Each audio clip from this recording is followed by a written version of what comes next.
Hi guys, welcome po sa aking channel. Sa ngayon po, pupunta po tayo doon sa medyo malayo. Mag ano po tayo ngayon ng satellite. I-check po natin bakit daw walang signal ang kanilang satellite box.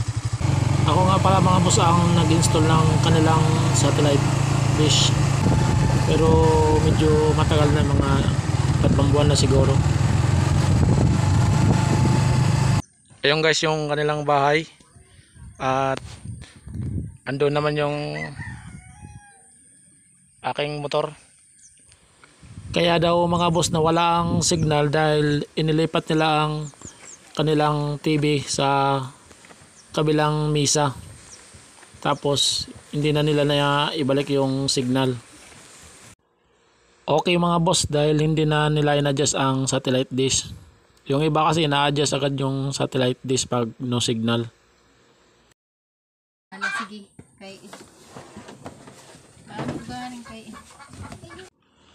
Ito mga boss ang dahilan, itong RCA jack. Tinanggal siguro nila ito o kaya nahugot, tapos hindi na nila na isagad itong pin ng RCA jack na 3-in-1. Kailangan lang nito boss isagad pag connect. Ayan na po mga boss, okay na ang kanilang satellite box. Meron na pong video. Noong una po wala pong video, pero mayroon naman daw sounds. Tapos yung kanilang TV naka-sit sa antenna. Pero ayan na po, okay na po ang kanilang satellite TV box.